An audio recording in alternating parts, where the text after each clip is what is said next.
सास बहू की अनबन। गांव के बीचों बीच एक पुरानी हवेली थी जिसमें दो पीढ़ियां एक साथ रहती थी। सास सरोज देवी परंपराओं की पक्की थी और उनकी बहू रचना एक शिक्षित और आधुनिक विचारों वाली महिला थी। दोनों की सोच में जमीन आसमान का फर्क था। जब रचना की शादी उनके बेटे अमित से हुई तब किसी को नहीं पता था कि यह रिश्ता आगे चलकर कितनी तकरारों से भरा रहेगा। शादी के शुरुआती दिन ठीक ठाक गुजरे, लेकिन जल्द ही सरोज देवी को लगने लगा कि उनकी बहू उनके तरीकों से मेल नहीं खाती। बहू, ये क्या पहन रखा है? घूंघट किया करो, घर में बड़े बुजुर्ग रहते हैं, सरोज देवी ने एक दिन तंज कसते हुए कहा। रचना को ये बात पसंद नहीं आई, लेकिन उसने चुप रहना ही बेहतर समझा। धीरे धीरे घर के छोटे छोटे मामलों पर भी तकरार होने लगी।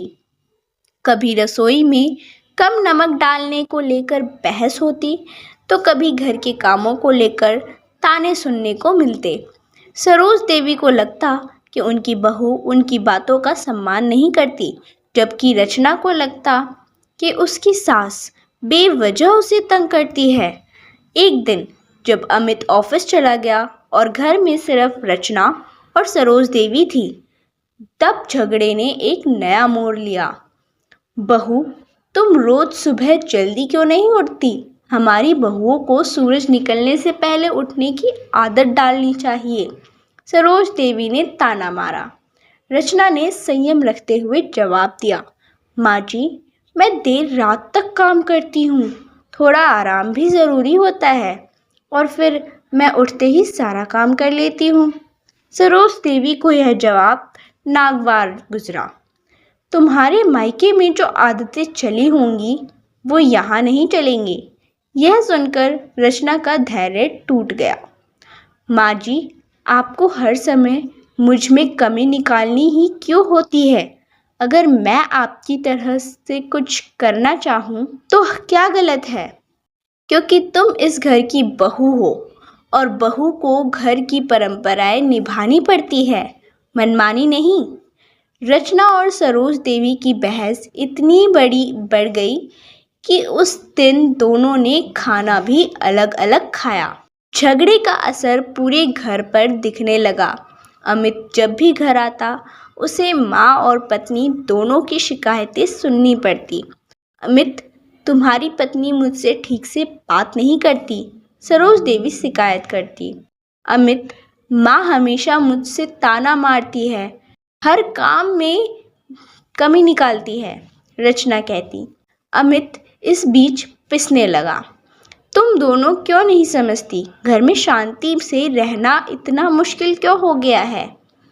पर लड़ाई खत्म नहीं हुई, बल्कि अब तो नौबत यहाँ तक आ गई कि सरोज देवी ने रिश्तेदारों के सामने भी रचना की बुराई करनी शुरू कर दी। आजकल की लड़कियों में कोई तहजीब नहीं रही, ससुराल वालों की इज्जत करना तो इन्हें आता ही नहीं। रचना को जब यह सब पता चल गया तो उसे बहुत दुख हुआ। अगर मेरी कोई गलती है तो मुझसे कहिए, लेकिन मेरी बुराई सारे रिश्तेदारों से करने का क्या मतलब? उसने एक दिन सास से कहा। तो क्या झूठ बोल रही हूँ? सरोज देवी ने तंज कसा। माँ जी, ये घर सिर्फ आपका नहीं मेरा भी है, मुझे भी यहाँ रहने का पूरा हक है। अगर इतने ही हक की बात कर रही हो तो अपने मायके जाकर रहो, सरोज देवी ने गुस्से में कहा। यह सुनकर रचना रोने लगी। अमित इस तनाव से तंग आ गया था। उसने फैसला किया, अब कुछ करना पड़ेगा। माँ, रचना, हम यूँ रोज़ रोज़ लड़ कर कुछ नहीं हासिल कर रहे। मैं चाहता हूँ कि आप दोनों एक दूसरे की भावनाओं को समझने की कोशिश करें। मैं तो हमेशा समझाने की कोशिश करती हूँ, लेकिन तुम्हारी पत्नी ही नहीं समझती, सरोज देवी बोली। और माँ जी, आप कभी मेरी जगह से सोच कर देखें तो समझ पाएंगे कि मुझे कैसा लगता है, रचना ने कहा। अमित ने एक और फैसला लिया, अब वह अलग घर लेंगे। अगर एक ही घर में रहकर शांति नहीं रख सकते तो बेहतर होगा कि अलग हो जाए। सरोज देवी को यह सुनकर धक्का लगा। तुम अपनी माँ को छोड़कर अपनी पत्नी के साथ अलग रहोगे? माँ, यह छोड़ने की बात नहीं है, यह सिर्फ रिश्ते सुधारने के लिए है। अगर हम रोज झगड़ते रहेंगे तो ना मैं खुश रहूँगा, ना आप, ना रचना। रचना भी चुप थी। उसे समझ नहीं आ रहा था कि वह क्या बोले। आखिरकार बहुत सोचने के बाद सरोज देवी ने कहा, अगर तुम्हें लगता है कि यही सही है तो जाओ, लेकिन याद रखना, माँ को छोड़कर जाने वाले बेटे कभी सुखी नहीं रहते। यह सुनकर अमित और रचना दोनों भावुक हो गए। अमित और रचना अलग घर में शिफ्ट हो गए। शुरुआत में सरोज देवी बहुत गुस्से में थी, लेकिन धीरे धीरे उन्हें अपनी गलती का एहसास हुआ। उन्हें महसूस हुआ कि अगर उन्होंने थोड़ा लचीलापन दिखाया होता तो यह नौबत नहीं आती।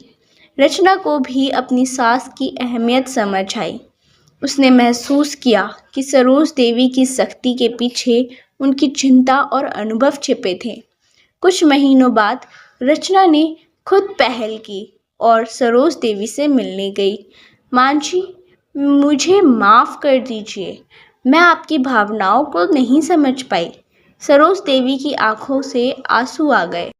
बेटा, मैं भी तुम्हें नहीं समझ पाई। शायद हमें ही एक दूसरे की जगह से सोचना चाहिए था। इसके बाद रिश्तों में धीरे धीरे मिठास लौटने लगी। सास बहू की लड़ाइयाँ पूरी तरह खत्म तो नहीं हुई, लेकिन अब उनमें समझदारी आ गई थी। अमित ने जब देखा कि उसकी माँ और पत्नी अब पहले से बेहतर तरीके से एक दूसरे से पेश आ रहे हैं, तो उसके चेहरे पर मुस्कान आ गई। पिछले कुछ महीने से रिश्ते सुधर रहे थे, लेकिन कविता के मायके लौटने से फिर से सास बहू के बीच तनाव बढ़ने लगा। कविता बहुत चतुर थी। वह अपनी माँ की सच्चाई कविता बहुत चतुर थी। वह अपनी माँ की सच्ची परछाई थी और अपनी भाभी से बिल्कुल नहीं बनती थी। माँ, देखो ना, भाभी तो बिल्कुल बदल गई है। अब तो तुमसे ज़्यादा मिठास से बात करने लगी है। कहीं यह सब दिखावा तो नहीं? कविता ने एक दिन तंज कसा। सरोज देवी को भी शक हुआ, लेकिन उन्होंने कुछ नहीं कहा।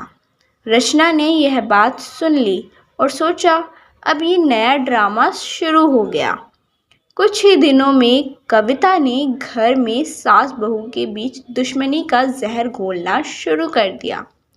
माँ, पहले भाभी आपके आगे झुकती नहीं थी, अब अचानक इतनी अच्छी कैसे बन गई? कहीं भैया को फंसाने का नया तरीका तो नहीं? सरोज देवी पहले ही बहू से नाराज रह चुकी थी, तो कविता की बातों का उन पर असर होने लगा। अब छोटी छोटी बातें फिर से झगड़े में बदलने लगी। कविता को बहाने चाहिए थे भाभी से उलझने के लिए। एक दिन सुबह सुबह वह गुस्से में माँ के पास आई। माँ, देखो, रचना ने मेरी पसंदीदा साड़ी धुलने डाल दी। इसे तो ड्राई क्लीन कराना था। रचना ने यह सुना और बोली, कविता, तुमने साड़ी कपड़ों की टोकरी में ही रखी थी, तो मुझे लगा कि धोने के लिए रखी है। तुम्हें लगा? अरे भाभी, तुम्हें दिमाग से काम लेना चाहिए। हर चीज़ को अपने हिसाब से क्यों करती हो? सरोज देवी ने भी कविता की बात का समर्थन किया।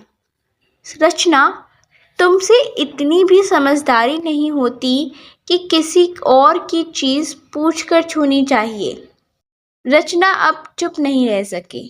माँ जी, जब मैंने आपसे कुछ नहीं कहा कि कविता बिना पूछे मेरी चीज़ों का इस्तेमाल करती है, तो फिर यह छोटी सी बात इतनी बड़ी कैसे हो गई?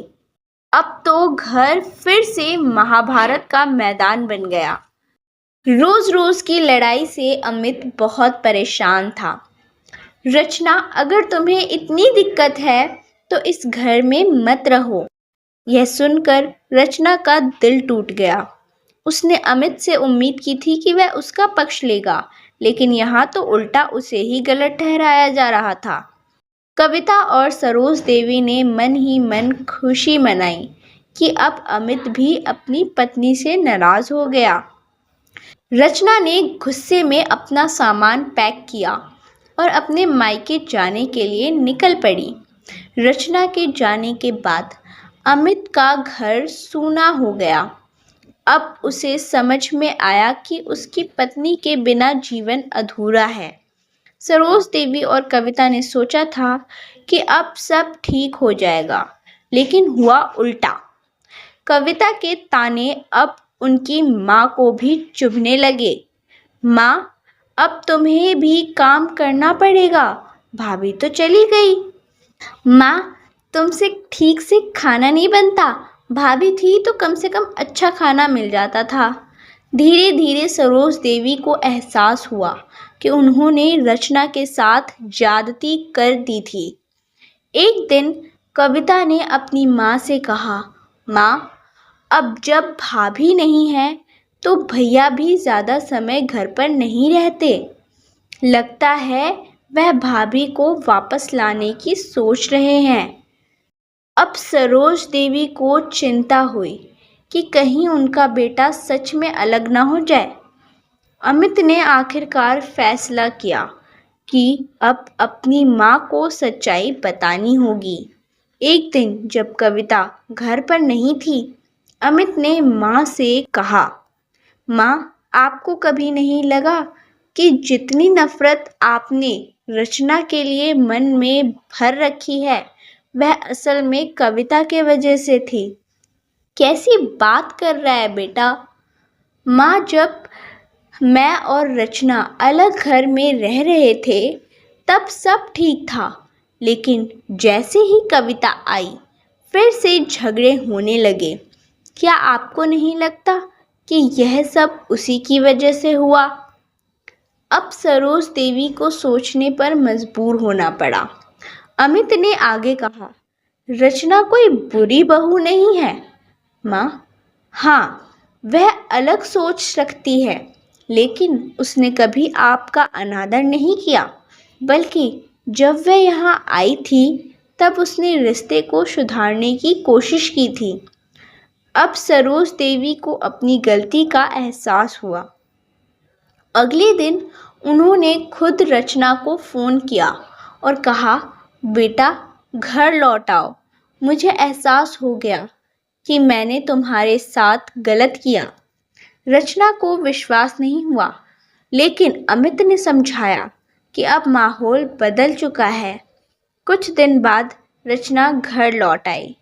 कविता को जब यह पता चला तो वह गुस्से में थी, लेकिन इस बार सरोज देवी ने उसे डांट दिया। बहुत हुआ कविता, अब मैं अपनी बहू को अपना लूँगी, तू अपने घर की चिंता कर। इस तरह धीरे धीरे घर का माहौल फिर से पहले जैसा होने लगा। सास बहू के बीच पहले जैसी नोक झोंक तो होती रही, लेकिन अब उसमें प्यार भी शामिल था। जहाँ रिश्तों में समझदारी और सम्मान हो, वहीं असली परिवार बसता है। तो आज के लिए वीडियो में इतना ही। अगर वीडियो अच्छी लगी हो तो वीडियो को लाइक और चैनल को सब्सक्राइब ज़रूर करें। तो मिलते हैं नेक्स्ट वीडियो में, तब तक के लिए नमस्कार। Thanks for watching.